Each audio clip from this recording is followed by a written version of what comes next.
You're listening to Arsenal for Democracy, episode 408, recorded on Sunday, January 16th, 2022. I'm your host, Bill Humphrey. Joining me on the line from Idaho, as always, is Rachel. Hello, Rachel. Hi, Bill. This week, we're talking about the Bracero guest worker program of World War II. When the U.S. entered World War II at the end of 1941, American women were not the only people brought into the U.S. workforce to replace men leaving for military service.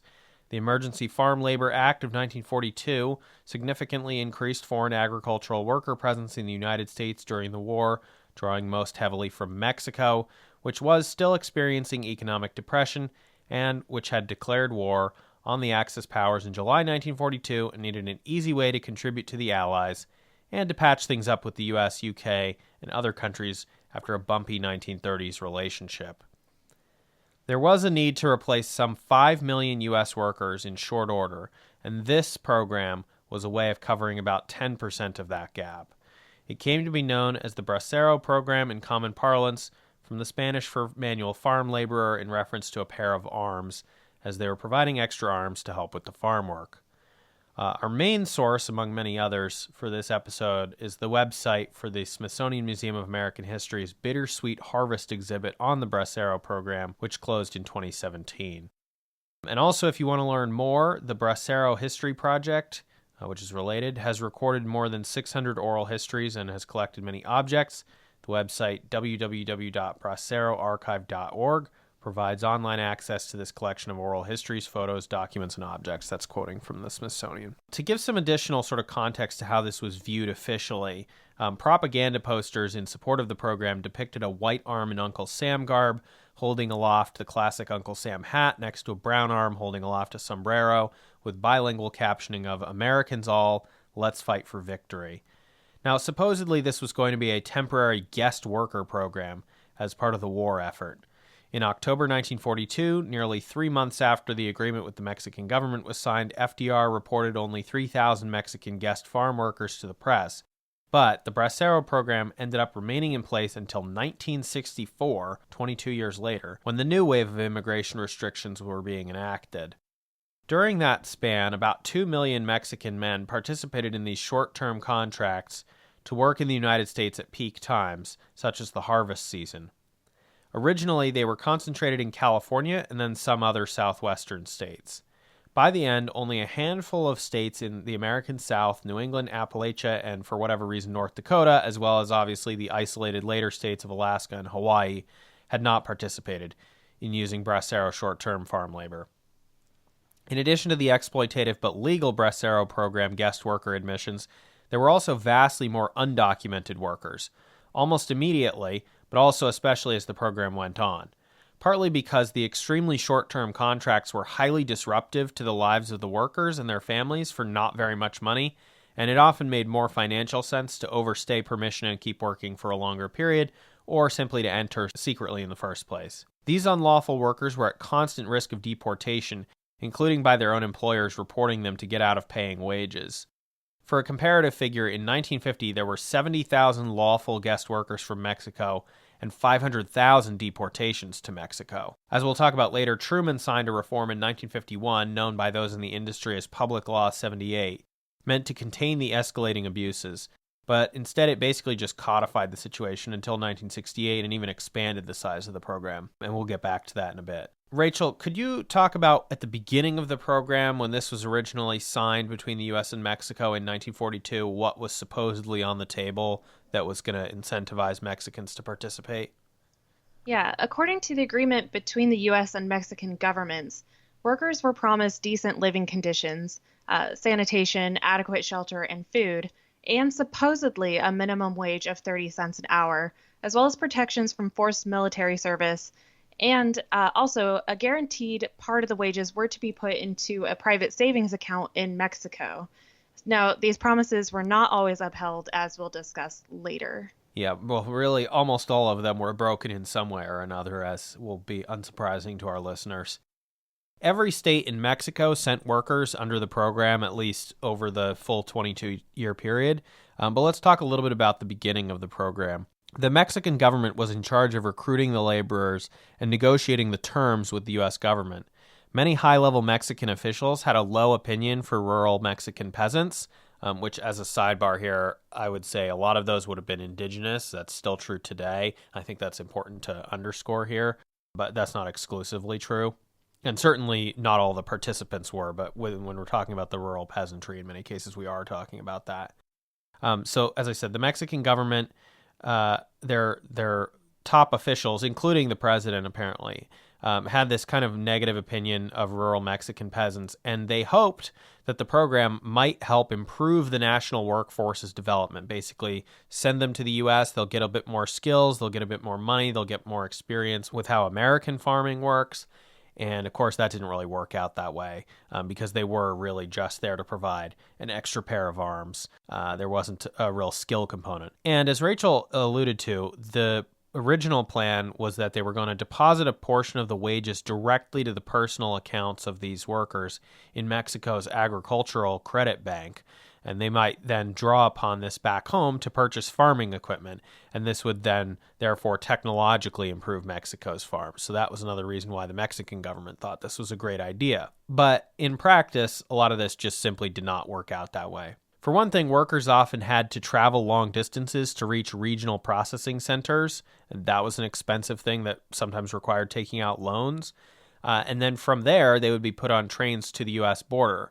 But the promise of remittance money to send back to family at home was, of course, a powerful lure. And it turned out it was not only a powerful lure for the Mexican peasants who were used to farming, but also for many of their rural middle-class striver neighbors as well.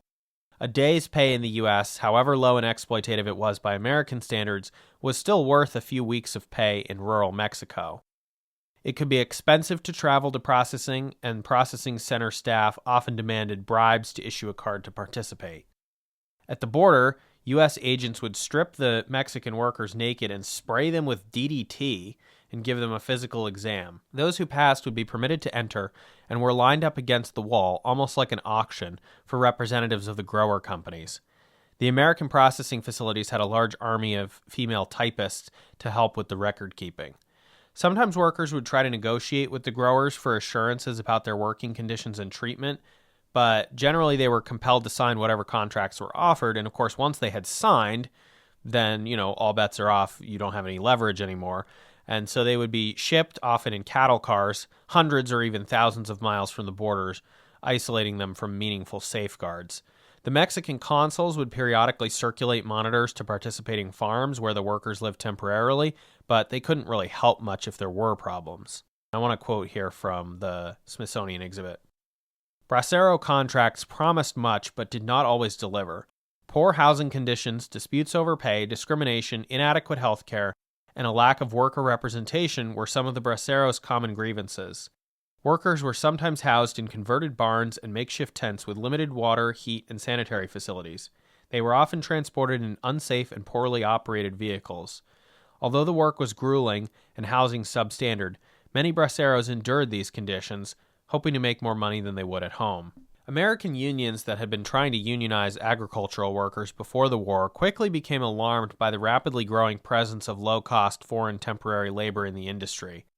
In fact, guest worker wages were supposed to be paid on a prevailing wage basis, but that basis was a self-reported lowball calculation provided to the U.S. government without verification, which effectively drove out local workers from the market, allowing growers to claim necessity to hire foreign migrants. Many of the future U.S. farm labor unions, including those primarily representing Mexican Americans, took a very hard line against immigration for generations as a result. United Farm Workers would be one such example of a union that had that perspective. They believed that local workers could no longer get hired at all because of the growers' reliance on cheaper foreign migrant labor. Some of the foreign workers' short-term contracts were for just a matter of weeks, but some were actually hired for a year and a half at a time. They were often paid in reality by quantity, not by the hour, and usually an equivalent to far, far less than $1 per hour. During the wartime phase of the program, some braceros were also hired under separate legislation to maintain railroad tracks, often connected to the agricultural production, rather than to work directly in the fields, but this did not continue with the rest of the program after World War II ended. The program had a profound effect on American communities, particularly given how long it lasted. And quoting again from the exhibit, the Bracero program affected communities across the United States.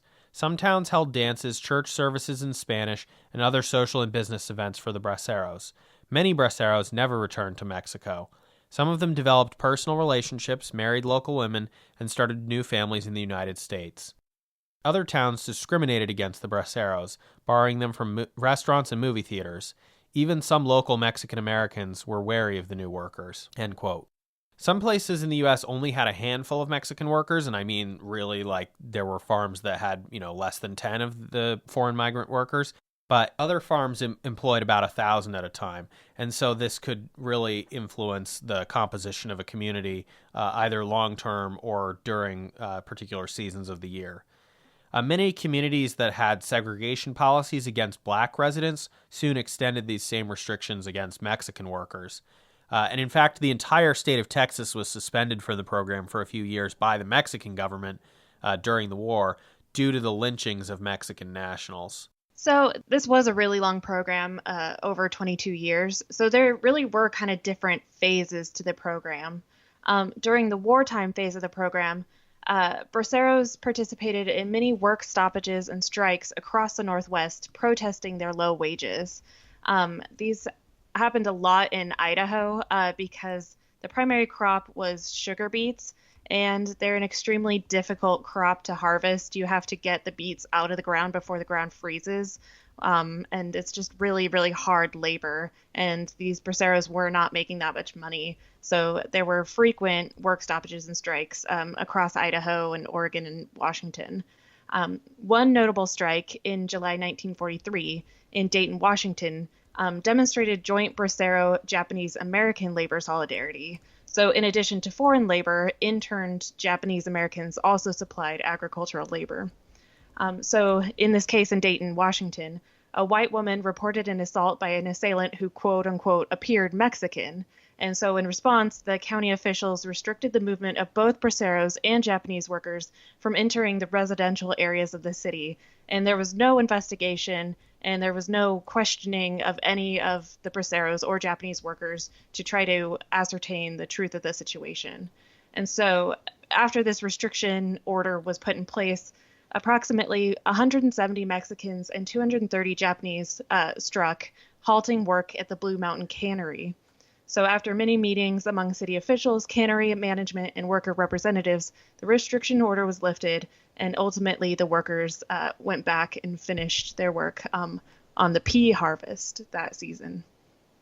So employers in the Northwest, unlike the Southwest, couldn't really use threats of deportation as an effective cudgel against workers. The distance and costs of deportation were much greater, so it just wasn't an effective threat. So the employers had to kind of create other means to depress wages. And so they created associations to unite the farm owners and keep wages low.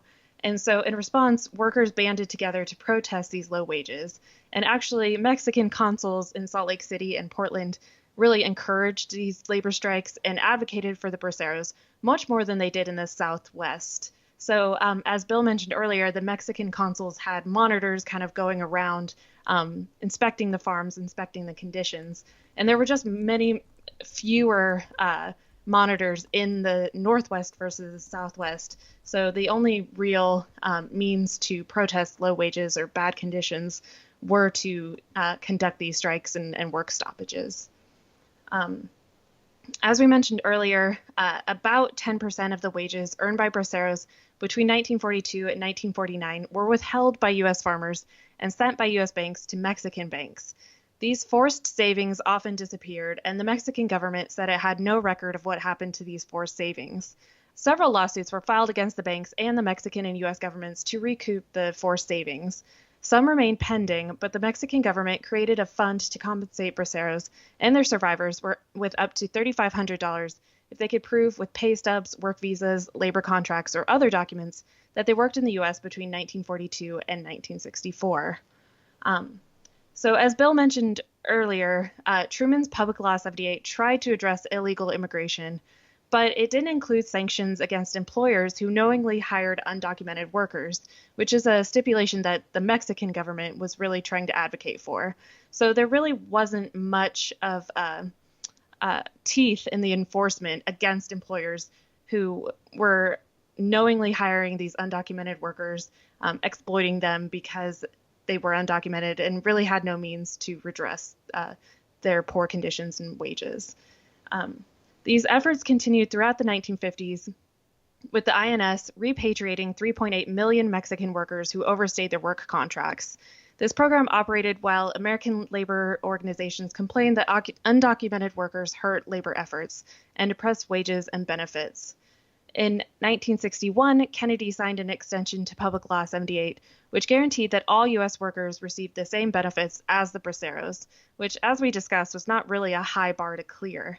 And after this, Bracero employment dropped significantly from 437,000 workers in 1959 to 186,000 in 1963. In 1963, the House of Representatives rejected an extension of the program. However, the Senate approved an extension that required U.S. workers to receive the same non-wage benefits as Braceros. The House responded with a final one-year extension of the program without the non-wage benefits, and the Bracero program finally ended in 1964. And I really wanted to highlight the fact that employers were never really targeted for their part in hiring undocumented workers. So a lot of the laws were targeting the workers themselves. I'm assuming this is because these employers had a lot of power, a lot of lobbying money, and so they could kind of sidestep this issue, which still exists to this day. A lot of the laws regarding undocumented workers really targets the workers themselves and not the farms or like the poultry processing plants that are the biggest offenders in hiring undocumented workers. So as kind of a humorous coda to the end of the program in 1964, after the 1964 termination of the Bracero program, the A-Team, or Athletes in Temporary Employment as Agricultural Manpower program of 1965, was meant to simultaneously deal with the resulting shortage of farm workers and a shortage of summer jobs for teenagers. More than 18,000 17-year-old high school students were recruited to work on farms in Texas and California. Only 3,300 ever worked in the fields, and many of them quickly quit or staged strikes because of the poor working conditions, including oppressive heat and decrepit housing. The program was canceled after the first summer. And this was from the Wikipedia article on the Bracero program. So I wanted to make some other stray observations and discussion points before we close this episode out. One thing is that you might have heard recently there was a whole Guardian article in December 2021 about this, just a few weeks ago, about the U.S. investigation that found and I guess prosecuted human traffickers. Not in the sense that you might be thinking, but in the very sort of corporatized sense. There was a $200 million scheme to bring workers illegally into the United States to perform foreign labor work under duress for literally no pay or pennies at best. Some of the rates they were paying the workers, if they were paid, were the same in nominal dollars and cents as what Bracero workers were getting paid in the 40s, 50s, and 60s with no adjustment for inflation. We're talking about tens of cents at best, and that was if they actually got paid at all. In many cases, they would do a bunch of picking, and then the company would be like, bye, go away, and that would be it, and they would have no recourse. And that's sort of like just one recent example, because this is something that happens all the time. And that brings me to sort of a broader point, which I wanted to discuss with you, Rachel. Bernie Sanders was criticized a lot in the last two presidential elections for the fact that he had voted against a proposed immigration reform package during the Bush administration. And the reason that he gave was always the same every time, which is that he opposed guest worker programs because he believed that they were inherently extremely exploitative and abusive to the people working under them. He was attacked as being anti-immigrant for having opposed this legislation. We, of course, know what guest worker programs in like Gulf countries look like, too, and that's pretty bad. But we have this example from the Bracero program right here at home about exactly what happens with these type of guest worker programs. And there are other guest worker programs that exist as well currently in the United States. And it's just, it's just incredibly abusive. low paid. There's very limited protections if there's some problem happening on the work site. You have no real sort of organized labor power. And it's just generally not a good situation for the people who are in it. Now, as we've talked about with throughout this, people still come anyway, right? I mean, partly they might be tricked, but partly they just decide to put up with these horrible conditions because they are going to make more money than they would make at home. And that is not ideal, essentially. We shouldn't just allow that because they're willing to come.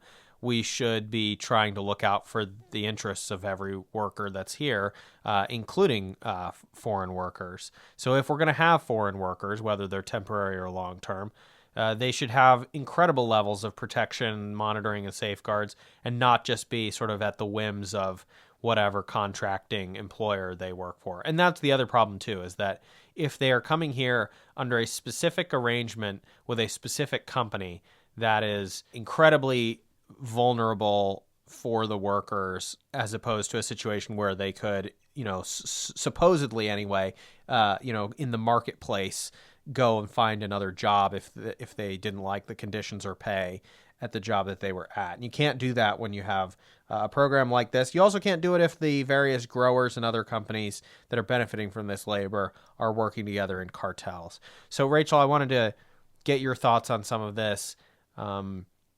I think that a lot of times we don't think of the U.S. as having those type of abusive guest worker programs.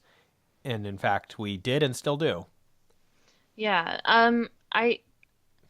It's also used as a way to break labor solidarity. Like the unions can't really get a foothold if there's a whole bunch of undocumented workers that are scared to speak out about their conditions because they know they'll be retaliated against and oftentimes deported or threatened in other ways.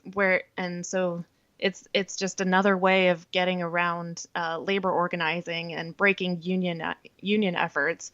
I know we were talking about doing an episode about the United Farm Workers, but it's kind of hard to have that nuanced discussion where these workers were against guest worker legislation and kind of anti-immigrant labor because these workers were being used to break up the union efforts and being used as replacement workers, even though I think there was a provision in the law saying they couldn't be used as replacement workers. But obviously there were ways to get around that and get around labor strikes and labor organizing. So it's hard to have that nuanced discussion, but I think with the background of the Bracero program, that kind of lays that informational foundation so we can have that nuanced discussion as to why somebody would be opposed to guest worker legislation without disparaging their motives. So the only other thing that I wanted to comment about, because I couldn't really figure out where to fit this in, and it's sort of been alluded to here and there earlier in our narrative, but the Bracero program during World War II was far from the only wartime labor replacement program in agriculture. In less back-breaking roles, women and high school students were indeed recruited, as well as some older men who were unfit for military service. They would be assigned to help with farms. But as Rachel said, perhaps most controversially, aside from the Bracero guest worker program itself, was the use of interned Japanese Americans in places like Montana, and many of these interned Japanese workers had in fact been, wait for it, farm workers to begin with before their internment. And I thought that was sort of an interesting angle that I had known a little bit about, but not really to this extent. Yeah, it's kind of it's an ugly part of Idaho history, but we also had some camps in our state. And that is largely what Japanese Americans were doing before their internment. So it's they were often owners of farms too, and they had their land taken away from them, and they were interned and then forced to go work on other people's farms, which just seems to add great insult to great injury. All right. Well, Rachel, I think we've gotten a little bit more information this week on a program that we were only vaguely familiar at best with, which is the Bracero Guest Worker Program implemented during World War II and then continued to the 1960s. Thanks for coming on this week to talk about it with me. Thanks. It was a fascinating topic this week.